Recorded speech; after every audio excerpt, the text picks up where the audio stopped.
Hello, everybody, and happy Thursday. Welcome to Big Blue Kickoff Live right here on Giants.com and the Giants mobile app. Jonathan Casillas trying to get the volume down on his iPad. He kept going here, and he's still failing miserably. Oh, is his phone? So there we go. Such a rookie move. It's Big Blue Kickoff Live presented by Cadillac, the official luxury vehicle of the New York Football Giants. Oh, man.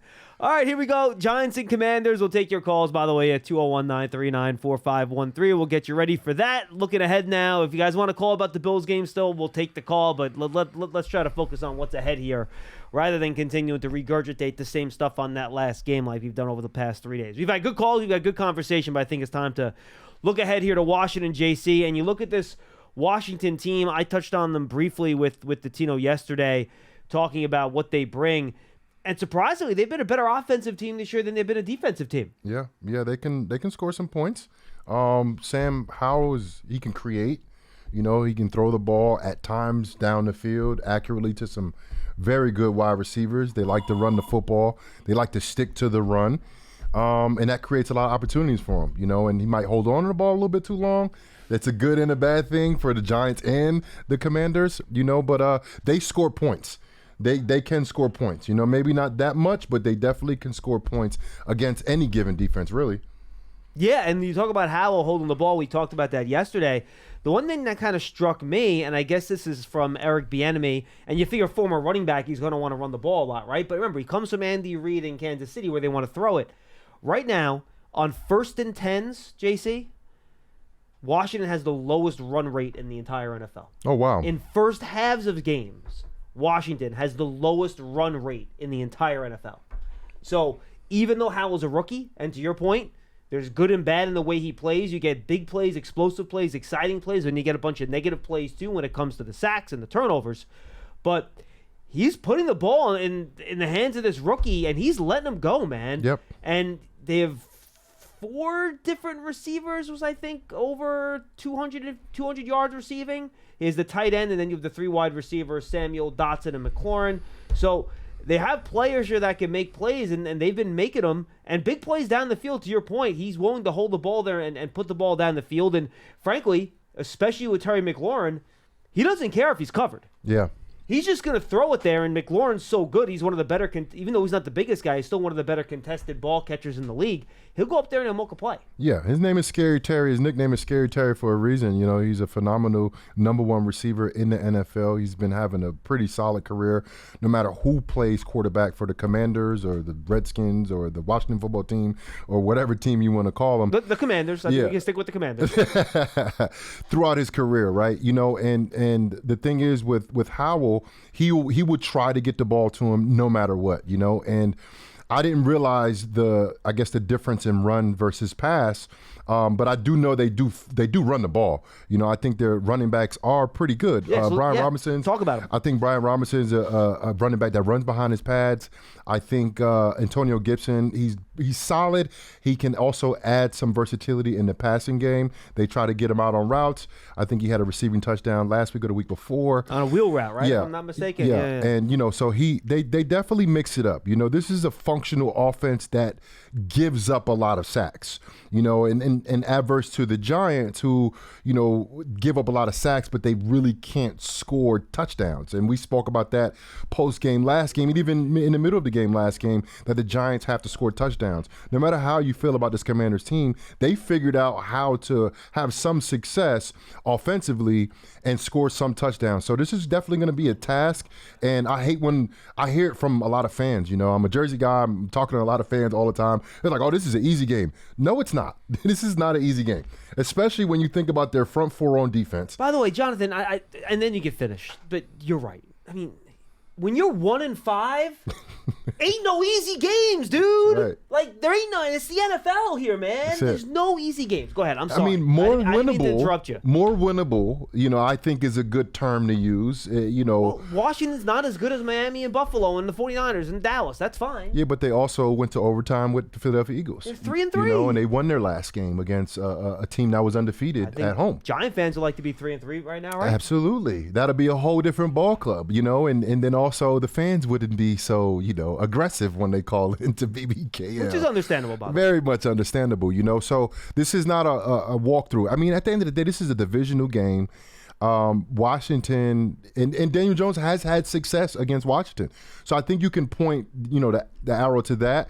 Who knows if Daniel Jones is playing this weekend? If I had a vote, I don't think he is playing this weekend, given that he hasn't been practicing much, and you have a very capable backup. I think we all saw that last week in Tyrod Taylor, him being able to run the offense, I guess, somewhat efficiently. 9 points is really not that efficient. The production wasn't where you wanted it to be, but I did think they moved the ball okay. They had over 300 yards of offense. Right, and they threw the ball down the field, which is something that we really haven't seen. They ran the ball somewhat successfully, and this is what we talked about, and I've been preaching this since last year. The second game of the year was against San Fran or Arizona. Mm-hmm. Where what game was the Giants only ran the ball 11 times? Like, I was so appalled by that. It was San Francisco. It was San Fran. Okay, so I was right about San Fran, game 3. Mm-hmm. So they only ran the ball 11 times. For me, that's coaching. Like, for me, that's coaching. Allowing your team, who is known. And I think Daniel Jones has the most success when the run game is working for him. I think that goes against what your offense can do, and then we talk about this. I'm like, bro, I don't care if you can't run the ball early. If you stick to the run, if you have a guy like Saquon Barkley and even Breida, you have a functional running back who has a decent top-end speed. If you give him the ball 20 to 25 times, he's going to break one. And of course, that's not a given. But I think if it's 20 to 25 times and you can't run the ball, I think that's a team thing. But if you only run the ball 11 times, I feel like, hey, why would you not commit to the run when that is really the team's identity? The Giants' identity has always been running the ball. It hasn't changed no matter who the coach was, no matter who was playing quarterback, no matter who was playing running back. This is a physical football team. That is a culture. That is what's built into the organization that plays good defense with a great defensive line, maybe a good linebacker, maybe not. I think they answered that question with Bobby Okereke. Bro, I watched this. Bobby Okereke is playing lights out. He was responsible for 4 turnovers the last 2 weeks, bro.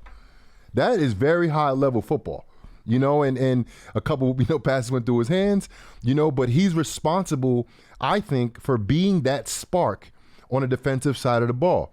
And I've been preaching about the defense every single week. I think we've seen them take a step forward, and last week was basically the best all-around game that they've played, maybe even if you include last year. And you throw that in there because the talent that they played against, the level of quarterback, and what we've seen Josh Allen do in this league, they had them flustered. They had them frustrated. It might be. They very much limited them. They were under 300 yards, and they created 2 turnovers. And that's what you really want to see from a defense, especially when an offense is struggling and they're trying to figure out their identity. If they can play games like this, the Giants will be in every single game this year, and they will put forth an incredible effort. And I got some people. I got a conversation yesterday. Hey, Pugh played really good. I said, no, he didn't play really good. He played very inspired. He did exactly what you could do if you were an inspired football player, that's a veteran football player that knows football. Yeah. But he did as well as could have been expected. 100%. And he played inspired football. The guy, first of all, if you're playing all throughout preseason and you were healthy and you had an off season, you had training camp and you were in and you got switched to a new team and you play left guard and then you move to left tackle, that's very difficult to do. He did that without playing football for a year. It's almost impossible. You ask people to do that. You put that scenario out there before the game. You're like, no way anyone can do that. No way. He did it. He survived. And he even talked about it in his interviews. He had a difficulty hearing the snap count. That's what happens when you're only in for a week. And also not even just hearing the snap count, getting the rhythm of the silent count in Buffalo, which is even tougher. Right, in Buffalo, ruckus crowd. Buffalo's insane to play up there. They're always in it to win it. The team is really good, and I give him a 10 out of 10 for the effort he put out there. And I think when you hear him talk, you can compare other interviews for other guys on the team.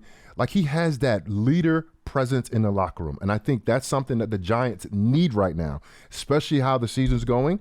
And no matter how he's playing, because I think he will improve. But like Schmeelk, I told you I spoke to him the first day he was here. I was so excited. I ran in to watch him at practice. I ran in the locker room. I talked to him. You know what he told me? He said, yeah, JC, they signed me in the practice squad. I'm going to need about 3 weeks. He said he needed 3 weeks. He knew he needed time. He was starting the next week. He got 10 days. He got 10 days to start. Not even like, work your way in on the active roster. No, he started the game and then got moved to the most difficult position to play on the offense, subtract the quarterback. And he did, I think, a tremendous job in the effort. But the way he went out there, people can be inspired about that. They can build around that. And I think that presence that he has in the locker room, I think you can't really, I can't put into words how valuable that is. And we'll see what the injury report is today. Brian Daboll looks like is talking to the media right now, as I'm seeing some tweets come out from some of the reporters. We'll keep an eye on that. Only thing I have right now is that it looks like Daniel Jones will once again practice limited to individual stuff and throw, but he's not clear for contact yet to do team. So I think that's why we're thinking it's going to be Tyrod this week. Yeah, it's Thursday. But we'll see. Who knows? If he gets cleared tomorrow, I'm sure they'll try to get him in there. So we'll see how that goes. And to your point, we don't really know what this offensive line is going to look like this week. Is Evan Neal going to be good to go? He didn't practice yesterday. He had a swollen ankle.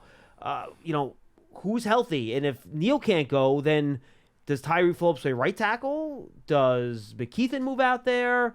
Does Pugh play guard? Does he play tackle? We just don't know based on the injuries what this configuration would look like. So we'll kind of have to wait and see on that and exactly what it looks like. And we'll keep an eye on it, and we'll see exactly how this might look, because you mentioned in your last answer, let's dig into it very briefly here. Washington's defense, while it has struggled this year, they're in bottom quartile of the league in most of the categories, EPA, success rate, all that stuff. Passing game, a lot of big plays they've given up. They do have a really good front, and that's the strength. That's what they've put a lot of their resources into. And they have those 4 first-round picks everyone knows about. Throw in Casey Toohill, who also has 3 sacks, who's kind of like their rotating guy. He's done a nice job. But Montez Sweat is like your big, strong power end that's long and can move a guy. Deron Payne is kind of more your nose tackle type, more of a run stopper, but he can get past pressure too. Jonathan Allen's your classic 3 technique. On the right side. He's going to play next to Chase Young, who I think is playing better than he's played his whole career. You watch that tape, power, speed to power, inside moves. He's violent, he's fast, he's quick.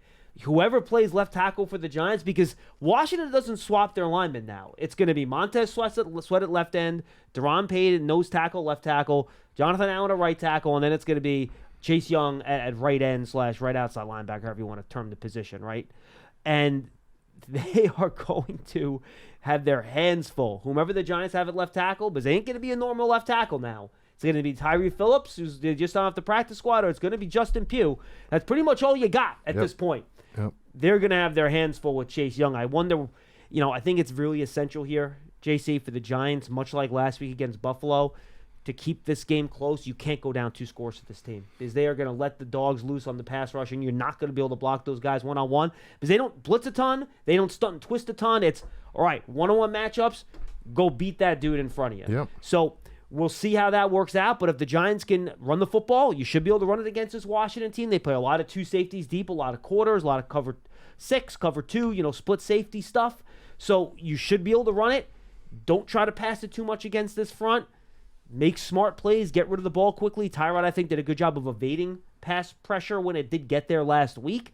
But that's the key here. Can you run the football, to your previous point, and then when you have to pass, can you protect long enough to attack the Commanders down the field, where they have given up some big plays this year? Yeah, you know what? And I counter some of that. No, I agree with most things you say, but I counter with what you're saying, hold the ball long enough. I don't know if that's going to be in the Giants' game plan this week. Well, it might not be. You're right. But can they execute? Yeah. And that's something that the Giants, I think everyone pretty much spoke about after the last game, is like they had a game plan out there, and it wasn't the whole game plan that they didn't execute. It was certain situational plays that were huge in the outcome of the game, especially, of course, right before the half, right? And in the red zone. Right, yes, exactly. Third and shorts, if they too, can, are also key in that if they can execute throughout this game, the Giants can have success, especially when we're talking about offensively, and getting that ball out on time this week, which I think you saw some of what the possibilities were from Tyrod Taylor last week, getting that ball out on time to the athletes, Wan'Dale Robinson, Jalen Hyatt being more, I think, incorporated into this offense. Come on, let's go. Let's get them going. Let's get them going. To your point, you know what else I thought Tyrod Taylor did a real nice job of it seems he was able to successfully identify man or zone on plays really quick. And when they had those soft zones, it was the quick passes to Wandell and Waller. That's why they were so good on third downs. And when they caught him in man on some of those third downs, that's when you got the slot fades to Slayton down the field. And I thought Taylor did a real good job of quickly identifying, all right, this is what the defense is showing. This is where I can quickly attack, and if I can make a big play, I'm going to try to get it. And those deep passes, and this is something that I spoke about last year a lot, given that the Giants really didn't have that vertical threat a lot of games last year, was like, it don't have to be a 5-step, 7-step drop. It could be a quick 3, and as if you identify the coverage, and if you had that single high safety, you're going to attack the outside. That's always the best. Now, we'll see. Washington might not give him as many of those opportunities this week. Understood. With the 2 high safeties. Correct. Understood. But Tyrod, I think, did a good job in getting that ball out on that first hitch up in the air and let his receiver run underneath it, and Slayton, those 2 deep passes, Slayton, and they were thrown perfectly. Like, he literally threw perfect passes a couple of times too, and that was the thing that the Giants. Great pass to Hyatt too on the move to the sideline. We talked about that a lot too. That was his best throw of the game that got called back, right? But that's football. That's football. Plays will get called back. Plays will get bad calls by referees. These are things that can happen. How do the Giants combat that, executing on the other 95% of plays that happen, not just the 2 or 3 plays that were the outliers of, maybe the ref got it wrong, maybe there was a holding call, whatever the case is. What about all of the other plays? How many plays the Giants had last week on offense? Over 70, right? Yeah, what about the 68 other plays, right? You know what I mean? Like, how do you execute efficiently on those 68 other plays so it doesn't rely on those 2 or 3 plays that's basically outside of the control of the team? And by the way, it was like that in the run game, too. They had so many runs for 1 yard, negative yards, 0 yards. Saquon had 16 carries for 23 yards in the first half. I mean, they could not run the ball for anything. Then they had those 2 big ones in the second half, which kind of skewed the numbers a little bit. But to your point, they relied a lot on the big play last week, which was great because the Giants usually don't do that. And it was great. They had 4 plays of 20 or more yards, 2 of more than 30. The defense, to their credit, held the Bills to only 1 play of 20-plus yards. That's a huge deal, and you might have the opportunity to do that again this week. But if Washington does play that keep everything in front of us type of defense, you are going to have to be a little bit more precise and a little bit more consistent. And also, JC, avoid the penalties, man. Yeah. Too many penalties last week. Big time. 5 yards here, 5 yards there. You get in the 1st and 15. It changes everything. You have to clean that stuff up. Yep, and then we've seen the defense, I think, play solid defense throughout the last – I'm gonna say solid, but last week was solid. That was good. No, last week was very good. Weeks prior, we've seen a defense get into some situations where they bailed the offense out because they had a defensive penalty, especially on third down. That's like so heartbreaking when you get a great defensive stop, quote unquote, and all of a sudden the defensive penalty holds them back. Yeah, and these corners are put in a tough spot playing man, but you got to keep your hands off these guys. 100%. And then also special teams. Special teams have to get it together. Jamison Crowder, who was here in training camp, he's had some big plays. He has some big plays, and he is 1 block away from getting in the end zone. I don't think he has the top end speed that he had when he returned the kick against me when I was actively covering him. It was just you. It was 1-on-1. I felt like it was, but they can look. The Commanders are not a walkover team. Any divisional game is not a walkover game. It's just not happening. Fans, please stop saying that. This is the NFL. And it's not to the point where any team is out mathematically in terms of the playoff race. So every team is going to give you a great valiant effort, and they're going to stick to it. They're going to be committed, and this team, Washington, always gives the Giants their good games. Just look last year, and I know it's a different teams, JC, but just to reinforce your point, and then we'll get to your calls here. Giants were a better team than Washington. They finished ahead of them in the standings. Giants made the playoffs, won a playoff game. They tied in one game.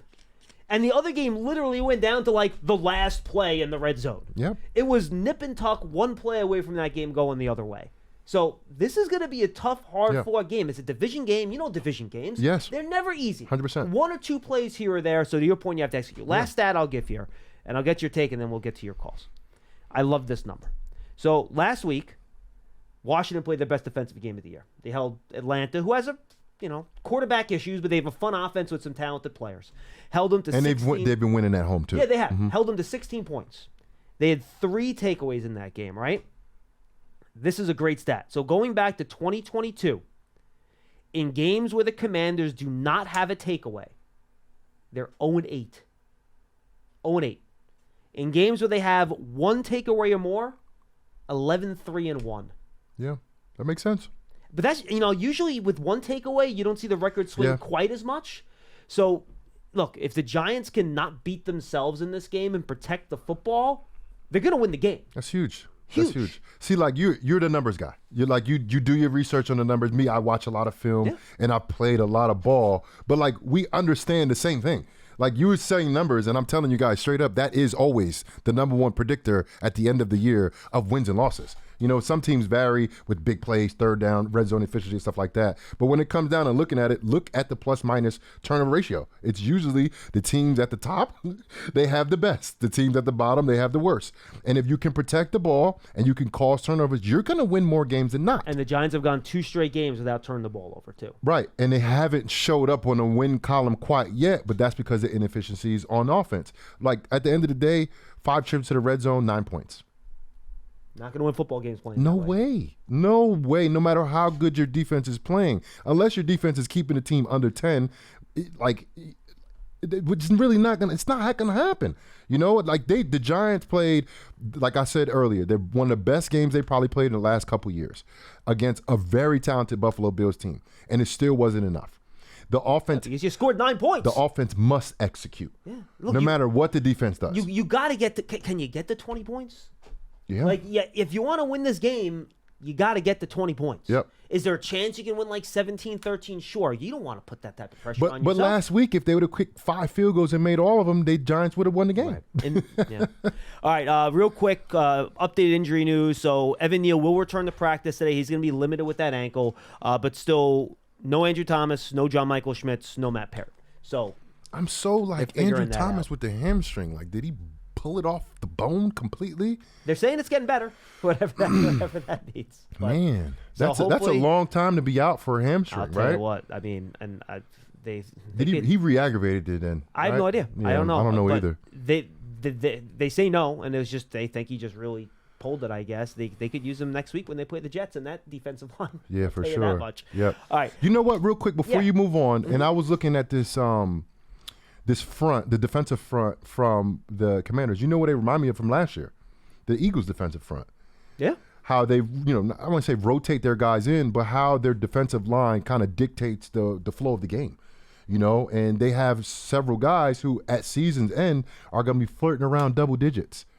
Maybe one of them may not have 16 sacks like Hassan Riddick did last year, but you're going to have guys with 9, 10, 11, 12 sacks. One of 3 teams. And there's going to be 4 or 5 guys with those numbers. One of 3 teams with 4 players with at least 3 sacks this year. And Deron Payne's not one of them, by the way. Right, and he's a beast. And he's a monster. Yeah. So, this is the task that the Giants' offensive line, has to deal with, and I just hope that the bug of injuries just stops hitting that area of the team. Like, it's literally the guys got to get back. It's literally like destroying the Giants' overall like team chemistry, the locker room, and I say that it affects everything. It does. It does.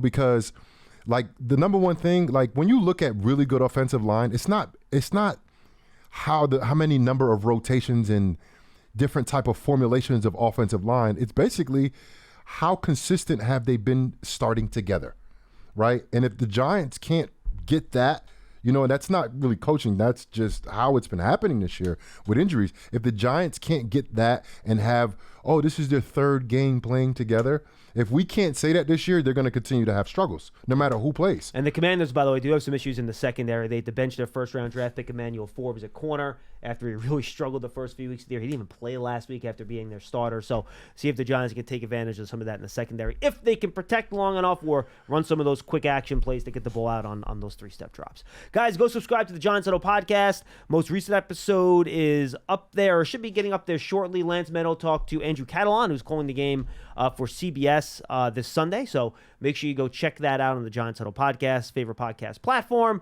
giants.com/podcast, or go to the Giants app and just find the Giants Huddle. And also check out the Giants Hangout, our brand new podcast. Go subscribe to that as well. If you're on Apple Podcasts, please give a 5-star positive review for any of our podcasts. It really helps us out. All right, 201-939-4513. I lost our caller from LA there, Pearson. Too bad. Well, if you're out there listening from LA, give us a call. Let's go to Ty in Texas. He will lead us off. Ty, what's going on? Hey, how you guys doing? What's up, Ty? Good. What's going on?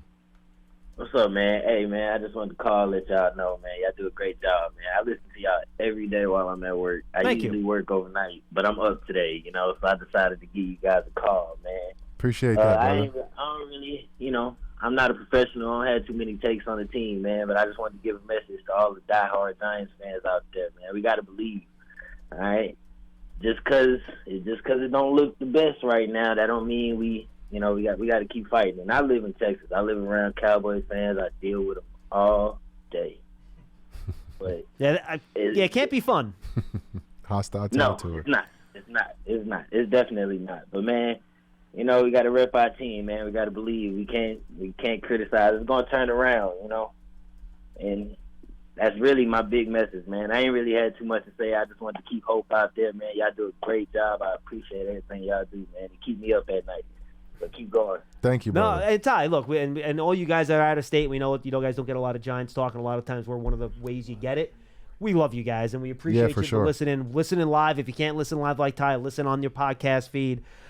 We've been doing this show now for, 15 years almost, 13 years. And, I didn't even know that. And in some way, shape, or form. Yeah. And we've been getting calls since the beginning, and that's because you guys out there, and we really do appreciate it. Appreciate it. And by the way, you want to call up and criticize the team? They're 1-5. We get it, dude. Like, it's man. cool. We're like, here for you to vent and everything. That's why we're here. Right.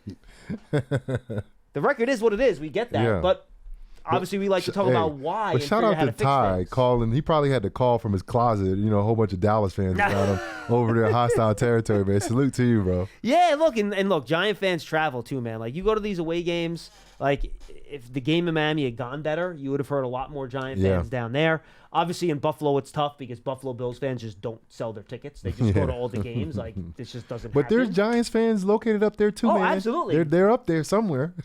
They just can't get in the building. Right. That's the problem is the Bills fans use all the tickets. All right, let's go back to the phones, 201-939-4513. Good stuff there, Ty. Let's go to Dominic in New Jersey. Dom, what's up? Hey, how you doing, guys? What's up, man? All right, man. All right, I was a couple things. First off, I'm very hurt that this season's going the way it's been going, especially how hyped up we all got. And I went to training camp. I went first day when they were cracking the pads. I was right there smacking hands with the players. And now, I'm feeling disappointed. But I always looked at playing the Commanders as a get-right game. So I don't know if I believe in that this time. And I'm very much hoping so. And what are your guys' thoughts on hopefully if we get right on this game, is there a turnaround coming, or are we just going to keep beating our heads against the wall? What do you think, JC? I think what you saw last week could potentially have that effect that we were looking for this week. I think because of defensive effort that they put forth, when you have a guy that played the type of way that Justin Pugh played, a very inspiring brand of football, and it's like, man, this guy played as well as he could given the circumstances. Like, you want to fight for guys like that, and it's hard when everything else is kind of going array, but you have efforts like that. You have a defensive performance like they did that inspires you, and if there was any question about whether the Giants are inspired or not, I think we'll see it this week. It's the first game back home in a while. It's only the third home game of the season, in front of this home crowd who's been eager and really, clawing for a Giants win.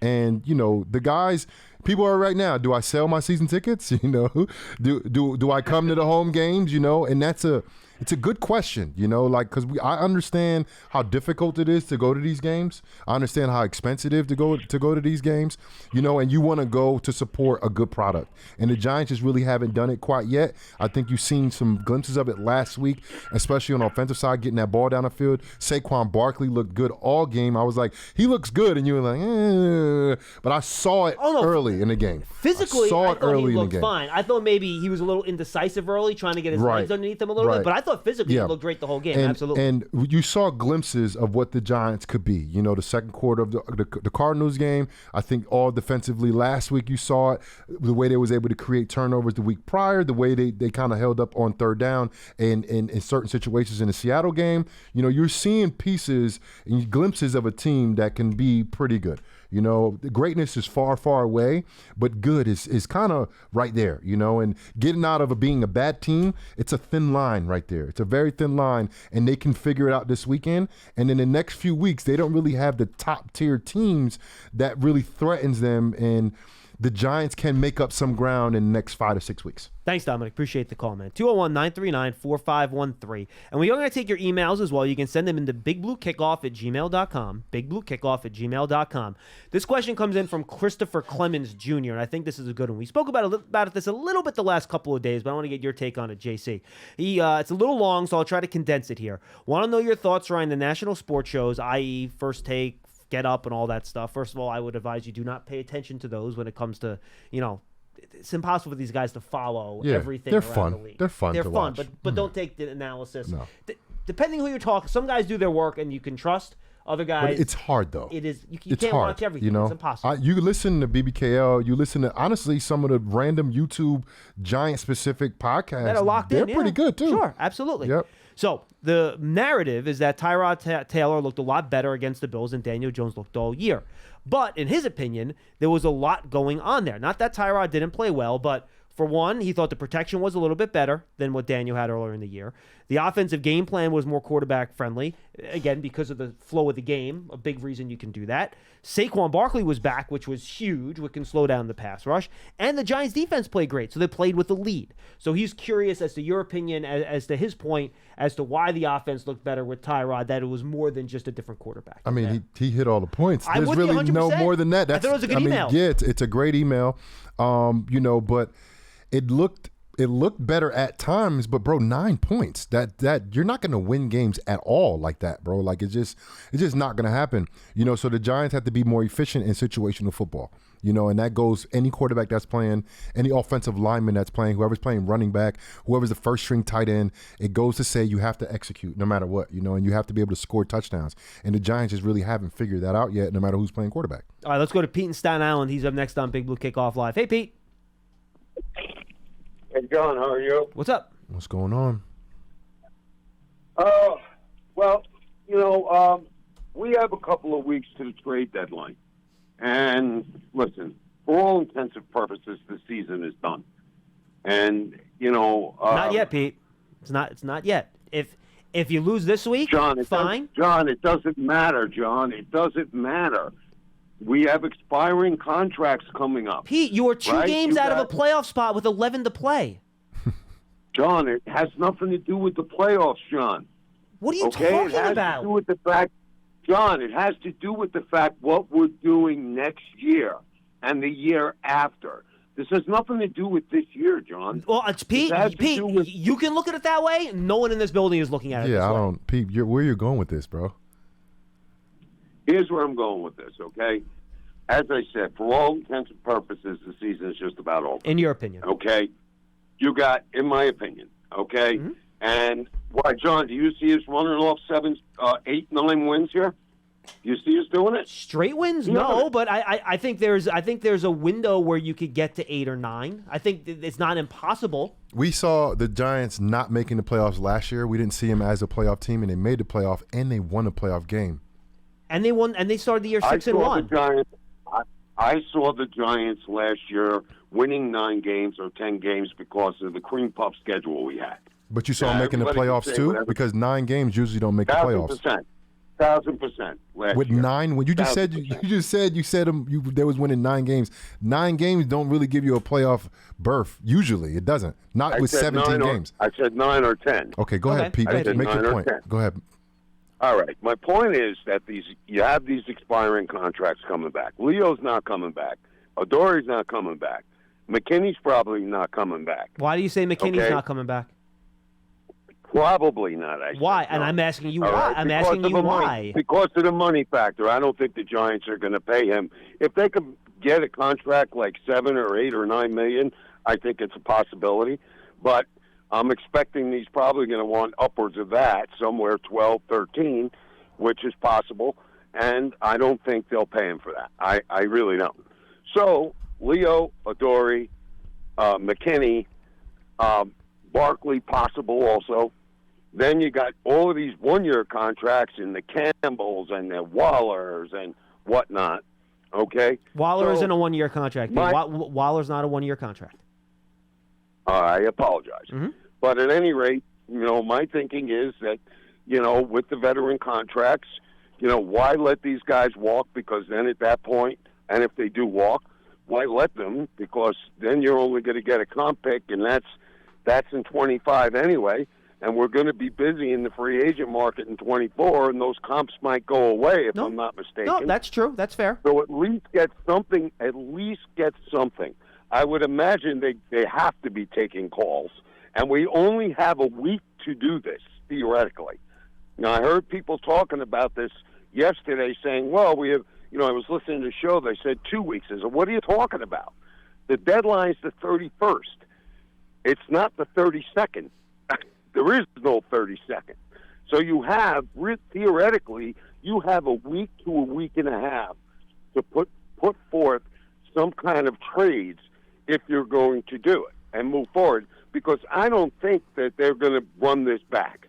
They made a mistake running it back last year. They really did. Okay, and I think they can't triple down here. They cannot triple down. Well, Pete, look, you have two more games before that trade deadline day hits, right? So I think you're going to continue to evaluate based on what happens in this game, based on what happens in that game against the Jets, and then you can make the decisions you have to make. I do not believe they're going to start selling off players tomorrow after 6 games when you still have 2 games coming out your schedule at home that they think they have probably a pretty good chance of winning. Will they take phone calls? I'm sure they'll take phone calls. That's what responsible front offices do. But I don't think it's going to be, especially right now, and we can have a different conversation depending on what happens against Washington and the Jets, then I think you maybe approach it a little bit differently. Yeah, and quite frankly, John, because of Jones's injury, and I'm not a Jones backer, because of his injury history over the last couple of years with the neck, all right, this is the second time, and, because of the fact that I really don't think he's the franchise, quote-unquote quarterback, I think that trading off these pieces right now, getting as much draft capital, because we only have 6 picks. That's all we have. Okay, so I think they're going to be addressing this and taking a quarterback next year. And, quite honestly, I think this is the only route to go. For me, it would be irresponsible if they didn't at least take the phone calls and at least try to trade off some of these pieces, especially a guy like Campbell, especially a guy like Adoree, all these guys that I don't think are going to be here next year. You got to make a move like that. You really do. All right, Pete. Appreciate the call, man.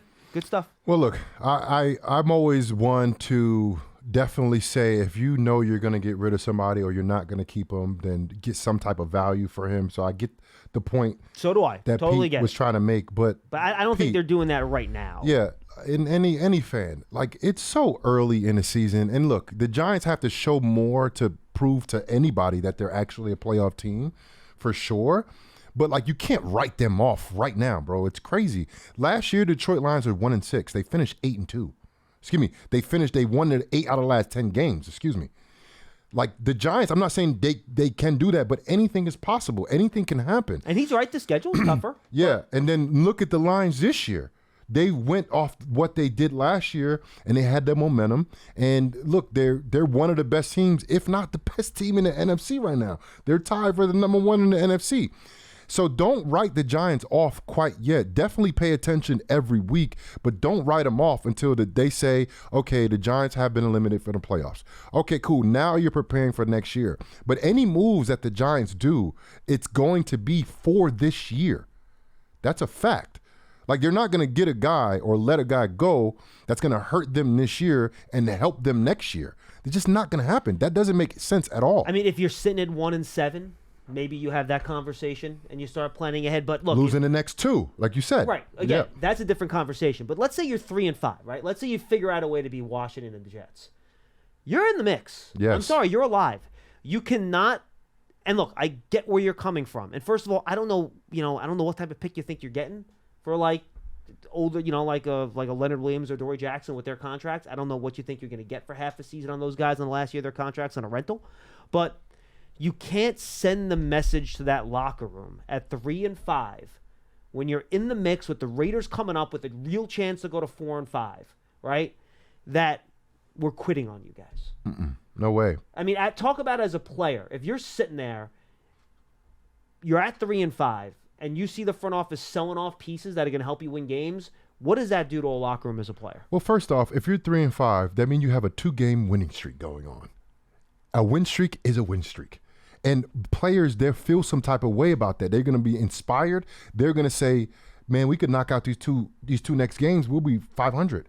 You know, and that keeps you with a whole bunch of games left, maybe not that many, but you have enough games left where you can say, if we win this game, and this game, we can be a playoff team at the end of the year. That keeps, come on, man, like, that's something that could really happen. Yeah, and he said, look, playoffs don't matter. Look, maybe they don't matter to you, but I guarantee you they matter to every player in the building, single guy. The owners in the building, the front office in the building, everyone else that works in the building.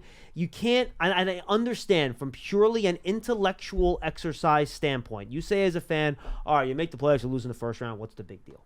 But it matters to people that are in the trenches doing this every day. They went to the second round. They won the one. Oh no! But I'm talking. I'm talking theoretically this year. Yeah. A fan might say, "All right, well, you get in the playoffs, you lose in the first round. Who cares? What's the big deal? Blah blah blah blah blah." First of all, to your point, excellent point. You never know when you can win in the first round. Right. You can upset a team Yep. anytime. 100% true.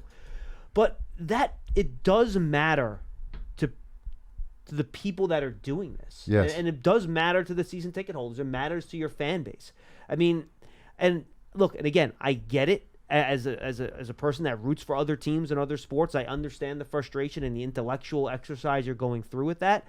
But football is also different because it's only 17 games now.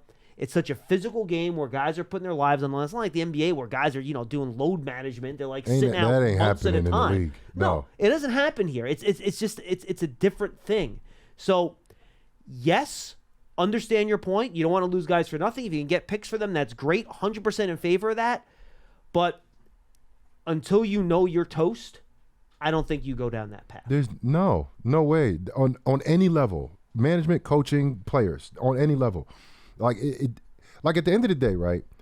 If they get into a position where they don't win the next 3 games, right, and they'll probably be out of the playoffs, possibly. I don't know if that's early. There are 2 games before the trade deadline, so you're gonna have to make the decision after the. I'm not even talking about that. I'm not even talking about that. Go ahead, my bad. I'm talking about players' futures here. I got it. Like they understand if I don't play well, like I don't have a career in the NFL, let alone staying on a team. So they're gonna put forth a great effort no matter what. Some guys might think I got to protect myself. That's not going to change the way they approach in terms of how they perform, and they will understand like, hey, this is a contract year, like I got to make sure I produce, but at the same time, if I get hurt, blah, blah, blah. That's like worst case scenario. But there is not a player in the NFL that's going to say, oh man, like this season's over, let me not play well or whatever the case is. You're just not going to see any of that. The coaches are still going to coach. You know why? Because the worse they do, the more their job is in jeopardy. And if you're 2 games or 1 game away from making the playoffs, it's not as significant as if you only win 2 games the entire year. It's a huge difference. Job security is not good when you only win 2 games. This is not good. You miss a game, miss the playoffs by 1 or 2 games. For a fan, 3 wins and 7 wins might not make a difference. But it for the does. building, it makes a huge difference. Huge difference. Like astronomical difference. And the Maras, Tisches, they want wins. They want playoff wins. They want a good product. I mean, do you think John Mara? 2-win season is not good. 7 wins with a couple close losses there, like that's like, all right, we can build off of that. It kills John Mara inside when he's looking out from the press box in the 4th quarter and he sees the stadium empty of Giant fans and fans of the other team chanting for their team. Yeah, that's tough to see. It kills him inside. And I see him. You see him in the hallway. I see him. And do you walk up to him, talk to him at that point? Nope. No, you stay about 1,000 miles away. And usually, hey, John, how you doing? Hey, JC, what's going on? Yeah. It's a couple games, I'm like, looking, glancing at him, like, kind of keep my head down. Like it matters. It does. And again, I understand from an intellectual standpoint and where you're coming from. I get it. But that's not how they're going to handle it. And don't give up on the team yet, guys. We got a long season. And I thought I saw a lot of potential in not only just the defense, but offensively. Those big plays that the Giants had that really was non-existent in the first several weeks of the season. I think you saw that there. And look, if the locker room is everything that I think it is, I think the guys are going to respond. And it doesn't mean it's going to guarantee a win this weekend, but I think you're going to see a better effort all around going forward in terms of play and execution. 201-939-4513. We do have a couple open lines, folks. If you want to get in, give us a call, you can. 201-939-4513. You want to go to the game on Sunday? Go to Giants.com/tickets. Limited seats are available. It's a throwback game. Giants will be in their Nice. 80s blues, which is going to be cool to see in there. And I ordered a couple jerseys too. Oh, did you really? Yes, sir. What players? Don't worry about it. Don't worry about it. Don't worry about it. I definitely got an LT. I don't have an LT. Oh, you went old school. Yeah, I don't have an LT. Yeah, I ordered old school. I ordered a couple of my jerseys, like just to have, because I do a lot of events and stuff like that. Customized them? But yeah, because they don't have me there anymore. I don't got like just jerseys laying on the store. Now, did you only get the jerseys that you wore, or did you get like the Casillas on like the old school 80s? Well, yeah, because we didn't have those. We didn't have the blue one, so I got the blue one. I got the blue one for my daughter. How about the white one with the blue numbers? You tried that? The white one, they didn't have that available, but I do have my own color rush at the house. Oh, do you? Yeah, Nice. I'm not going to wear that. But, I do a lot of events for the Giants, and sometimes, Sarita and Joanne, they ask me to wear jerseys. And I just wear the traditional blue one. I want to mix it up a little bit now. All right, I like it. Yeah, that's it. But I got the LT. Now, Casillas is always asking me, Schmeelk, do you think they're going to bring back the red jerseys? Yeah, it smells like Wisconsin red today. Smells like I'm this. No. And I was looking for it because I was like, I was thinking about these Jordans that I was getting in there, white and red. You want to match it up? And I want to match it up. As you can see, I love red, so. So disappointed. The Giants official connected TV streaming app Giants TV brings original video content and game highlights on demand and direct to Big Blue fans. Giants TV is free on Apple TV, Roku, and Amazon Fire TV and the Giants mobile app. Again, 201-939-4513. I have one more email I want to get to too, but Ralph in Florida is on the line. Ralph, what's going on? Hey guys, what's going on, John Bodie? What's up? What's going on, my dude? What's going on? Hey, listen, last caller with the playoff comment. I'll never talk bad about callers, but at the end of the day, how could you say it doesn't matter you get into the playoffs? In 2007, did it matter the Giants got into the playoffs? In 2011, did it matter when the Giants got into the playoffs? Hell yeah, it matters. Because you never know what can happen in the playoffs. 100%. You just don't know. You just don't know. Yeah, So Ralph, you're right. This is not the NBA, where if you're the 8th seed, unless you have injuries, there's like no chance of doing anything. NFL is a different story, so dude. different. 100% right. 100%. And even that, but even when you're saying that, John, look, in the AFC, when the Knicks did and it got to the finals, it's like anything can happen. And the Heat last year were they were in the play-in. Yeah, they were in the play-in That's last my year. point. Look at Miami. That's That's my point. Like, at the end of the day, you don't know. The hottest team going into the playoffs usually is the one that makes a good run into the playoffs. Like, you can never say that. So if the Giants make the playoffs, that means they're on a roll. Like, they're catching stride at the right time. Not wrong. So you know what? You can never wish not going to the playoffs. And my second point, as far as I don't think nobody brought this up, John, and during the week that I've been hearing, the offense looked better to some people. There's two key reasons. One, when you're playing with a lead, you can do so many things. Yep. The play action pass works ridiculously. It's just and Saquon Barkley being on the field makes a difference. No matter what you want to say, it makes a difference. No, we agree. So of course the offense. Now you're saying that Daniel Jones won't make those fade routes to Darius Slayton. That's his favorite receiver. He's going to make those throws. So it boggles my mind that people all want to say that Tyrod Taylor is the answer this year over Daniel Jones. Let's stop it. If Daniel Jones could get a lead and the so-called blocking that we got this on Sunday, Daniel Jones is going to play better football. This is what it is. So, my point is at the end of the day, listen, you need this Washington game. You definitely need this win. After that, let's play. Let's just play and let's see what happens. Now, hopefully some guys come back from injury, and that makes a whole difference. If Andrew Thomas is in the game, it makes a big difference. If JMS is in the game, it makes a huge difference. So, at the end of the day, go Giants, and I'm not going to give up on this team yet until they're mathematically out, and I still won't give up. I'll still cheer every week. There you go, All right. baby. Ralph, good stuff, man. Appreciate you guys listening. And all you guys, we appreciate you listening. Any comment on that one? No, I felt like he heard that last caller, and he just couldn't wait to talk He got to fired us. up. He got fired up. He was like, let me put him in his place. But look, we love, and Schmeelk, I know you've been doing this a lot longer than me, and me stepping away from the game and understanding how passionate fans truly are. And I had a little bit of an idea, but I never really talked to them as much as I have since I've been doing this. You're starting to get it now, right? And I have a great perspective. Like, bro, there's guys that call in. They be like, yeah, man, I've been a fan since 1967. I'm like, bro, my mom was born in 1967.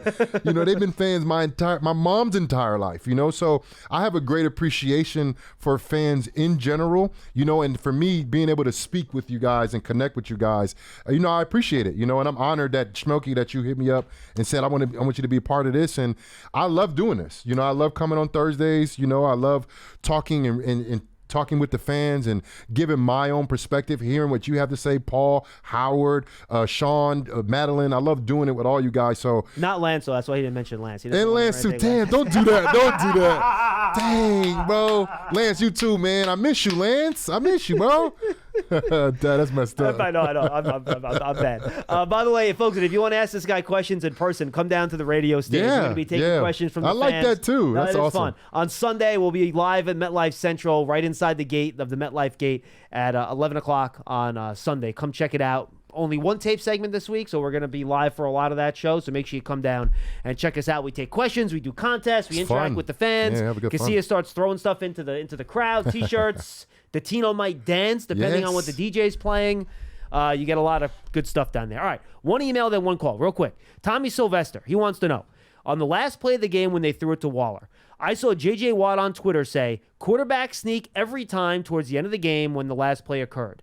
Do you think the sneak would have worked considering the Giants' previous success? Do you think they could have run a read option play, or should you stray from that type of play at the goal line? What do you think about that in terms of strategy? And I kind of want to bring this into a bigger question too. The tush pushes, and I'll just call it that, the rugby scrum sneak, whatever you want to call it. It works real well for the Eagles. I've seen other teams fail on that a lot. The Giants have. The last few weeks, including the Giants. Yeah. So take it that any direction you want. Listen, it could be a lot of, you know, in hindsight, it could be a lot of different plays that possibly could have worked. I'm not arguing the play call at all. I think, you know, it was not a good call by the referee. I think they should have called holding on that play, but that was a good call. It was a good ball that was thrown. I think Waller, you know, was able to get position. He got grabbed. I mean, he didn't even realize how much he got grabbed until he saw the until he watched it. He was like, "How did I not get off the floor?" But Schmeelk, if I'm holding you down, if you're holding me down, right?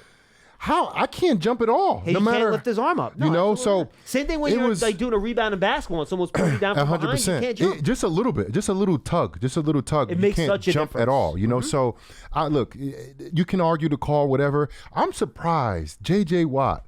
He played basically anywhere from the 5, which is like outside of the tackle, all the way through the defensive line. How would he say that? That's like disrespecting his own people. You know? That's self-violence? Yeah, it's like, just run the ball right at me with your quarterback. Really? That's funny. But it just hasn't worked for the Giants, I think. And again, they struggled in short yardage on that game a lot. Yes. And look, I think Brian Daboll basically said it after the game. We had no confidence we'd be able to win up front with the makeshift line against that defensive front, and I think that's kind of where they. I mean, the Giants had, I think, 3 really good runs all game. And by the way, they ran, and he mentioned read option too. They tried a read option on that 3rd and 1 in the 4th quarter after those 2 long Barkley runs, and they failed on that too. Yep. And look, everything's 20/20 in hindsight. You know, it's like, I would have called this, I would have called that. I want to argue both for the call that they did, and then argue to say, hey, look, there's a point. I don't know if that tush push would have worked. I think it was a long one. It wasn't like on a 6-inch line. And by the way, let me just say this, guys, like, you have to just win up front more consistently. And if you're healthy up front and you're winning up front more consistently with that push, then it is easy to make those run calls and those quarterback sneak calls. But that's not where this team is right now, which is the problem. And when you look at the team that's doing it, it has the most success with it, look at their offensive line and talk about the Philadelphia Eagles and doing the brotherly shove or whatever. Yeah, and Jalen Hurts is like cleaning like 700 pounds on the rack. A beast. Which is, he's a monster. That also helps. Yep. William Morganti, email. Wilson just called ESPN Radio, and now I think he's actually a bigger hater of the Giants than Charlie in Portland made. I haven't heard from him in a while. He doesn't detail what Wilson said, But and he already called. I can say his name. He's already called once this week, so we can't he call him always again. suckers me in too. Oh, Because he goes, Dímelo, papi. I'm like, hey, what's up? And then he says some off the wall stuff, and I'm just like, dang. You bro. should have heard him and Howard on Monday. They were going at it. Oh boy, it was something. Yeah. All right, final call of the show. Let's get to it. Just wanted to get that email in real quick. Man, that was fast, man. Yeah, well, show goes fast when it's fun. And then we'll record your hangout with the guys when we're done here. Let's go to Mike in New Jersey. He'll wrap us up today. Hey, Mike. Hey, what's going on, fellas? What up? Hey, not much, man. Hey, man, you know what? I've been listening for a long time, man. I don't disrespect any other callers, and I still won't, but respectfully, I don't understand how somebody can say that it's almost over for this season. I mean, you got to understand what's been going on in the season. You know, we've had a lot of injuries early on. Just imagine we start getting healthy and where it could go to. Like, if we got Pugh at the left guard, Thomas comes back healthy, Smith comes back, that solidifies from the center over to the left side. Now we have, who would probably be that the right guard, though? I would say Bredesen probably and Lewinsky. right now it would probably be Bredesen, would be my guess. Man, we get Bredesen and then Neal. Come on, man. Yep. We can do some things. They still have to play better, though. Each and every one of those guys have to play better. Definitely. You know, in order for me to feel confident that this offensive line can protect and run the ball efficiently. Yeah. But at least to give him a shot, Mike. To your point, you need to get Thomas and Schmitz back definitely. on. 100%. Yeah. Like I don't get how everybody, well, not everybody, but the Daniel Jones haters are just all of a sudden look what Tyrod could do, and it's like, do you see how much time Tyrod had compared to what Jones was going through? Like, there's a huge difference. There was a huge difference as far as with the run game. Like they ran the same exact play with Breida that they did with Barkley when they ran the trap, and Breida missed the hole, and they showed it from the back view, and then they ran it again with Barkley, and Barkley broke the second time for about 30 yards. So there's a difference in the people that run. So you got to understand the players that we have, the system that we're running, and overall what's going to happen with the team. I think Hyatt's going to get some more targets. They're starting to trust him. And, man, the defense is starting to roll. So I'm on the side. Like, don't get me wrong, I was pissed that we were losing all these games. But it shows that Arizona game showed, like, yeah, we can score, man. We can do this stuff. We just got to put it all together. That's all. All right, good stuff, Mike. Appreciate the call. Look, bottom line, you guys score more points. I mean, they're averaging 11 points per game, John. 11. It's really bad. You just can't win games Like, that even- way. You got to. You have, in order for this to get fixed, you got to start scoring more points. That's it. I hate to break it down and make it that simple. And there's obviously ways you can go about scoring points differently, but 11's not going to cut it. Who has the number one defense in the league? Scoring defense. You know and what number that is? Give me 2 seconds. I can check. Because if you, I bet you, whoever has the number one defense, whether it's San Fran, I believe it's Cleveland. I believe it's Cleveland. Dallas. No, Let not me Dallas. check. Dallas got some points scored in them recently. Yeah, San Francisco. Yeah. But like even that team, whoever that team is, would have lost those games if defensively they put out that output still. And I don't think the best of defense in the league is allowing fewer than 11 points. Right. So they would be a 500 team at best right now with the best defense in the league. Let's see. So the number one scoring defense, that's point differential. 14.5 points per game, and that's the 49ers. And the Chiefs are second at 14.7 points. Where are the Browns? Oh, the Browns are fifth. The Browns are fifth at 15.4. But what the point I was trying to make is... And Dallas, by the way, even after that 49er game, Dallas is still seventh. Yeah. And that's at the point I was trying to make is, Schmeelk, is that the point output that the Giants are putting out offensively, even if you have a top-ranked defense, top 3, top 5 in the league, you would probably not be 500 or be right at 500 at best right now. Correct. So even the best defense in the world can't save an offense that's scoring 11 points a game. Right. That's the point I'm trying to make. Think about it, and I'm not going to do the math, but I'm terrified of what the math is if you take out that 31-point game against Arizona. Yeah, that facial expression's correct. That'd go down to like 6 or 7. I'm not doing the math. All right, everybody. Thanks for being with us on Big Blue Kickoff Live, presented by Cadillac, the official luxury vehicle of the New York Giants. Pardon me. Luxury vehicle is Cadillac. For Jonathan Casillas, I'm John Schmeelk. Tino and Lance are with you tomorrow at 12:30. And again, check out JC and I on the pregame show at 11 o'clock at MetLife Central, also on WFAN here locally in New York. Thanks for being with us. We'll see you next time on Big Blue Kickoff Live.